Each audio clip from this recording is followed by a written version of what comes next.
at an early stage of their lives, and nicotine being one of the most addictive substances there is out there. We know that in this city, there are about 60,000 young people that are currently vaping.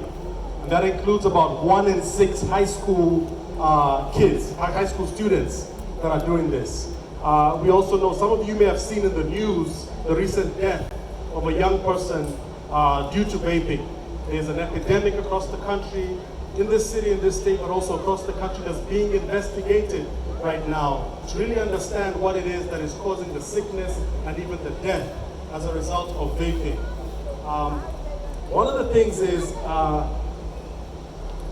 the flavoring of these e-cigarettes is obviously a gimmick to draw young people in.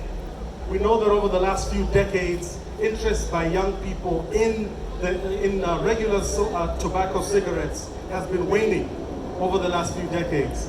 And this is clearly an effort to sort of mess with that and sort of hook young people back in. So cherry flavor, cotton candy flavor, bubblegum flavor, mango flavor are all part of the trick to sort of make this seem less dangerous, make it seem less harmful. And young people are smoking these things.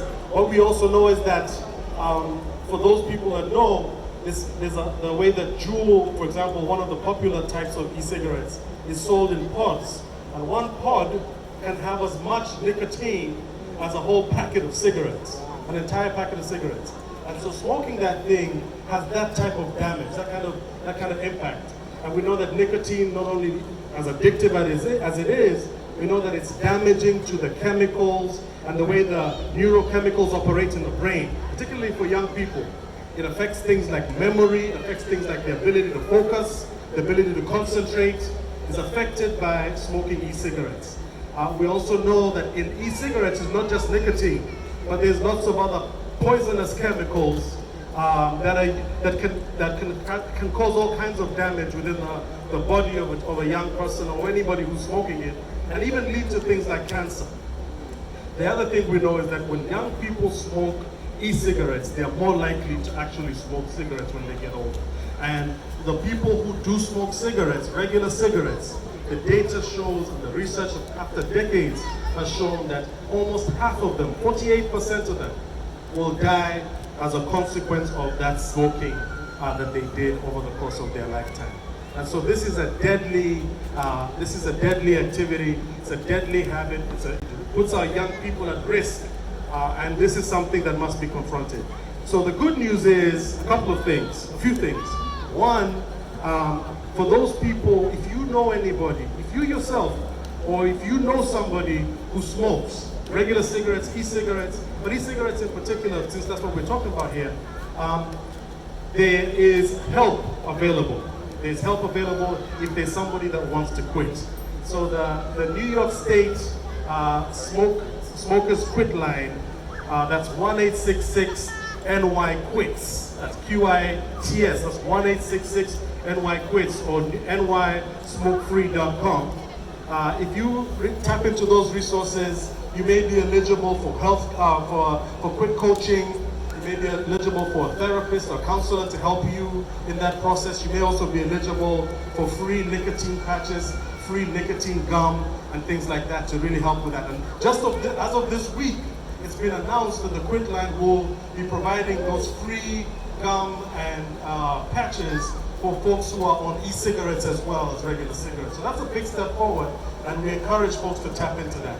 The other good news is there's about 65 organizations that have pledged to support this initiative, support this effort in spreading the word. These are organizations that are youth serving and being able to spread the word in their platforms among the youth that they serve and get that message out.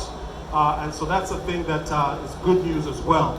And then also, this campaign will be extended to social media and other platforms so we can reach more people where they are and reach young people in the spaces that they tend to organize and meet and to have social networks outside of sort of events like this. Many more people might see an event like this on social media or whatever. And so that messaging will also go out into those spaces. So a lot of effort is being made to push back. But the thing I want to leave with everyone here is let's be our sister's keeper. Let's be our brother's keeper. Let's be our young people's keeper. If you know somebody, if you yourself are on those things, if you know somebody that is, look out for each other. Get online, just Google that stuff and see for yourself. Read about the impact of what's going on with these substances. There's an organization called the Truth Initiative. They have a lot of good, really helpful resources for young people. We encourage you to go check them out, see what they have. And they also have some resources to help folks who are trying to get help to quit. But there's also a lot of just information about what's going on. And with that, I want to again thank everyone for spending time with us here today. And I wish you a wonderful rest of your day. Thank you. God bless Harlem. God bless you all. Peace.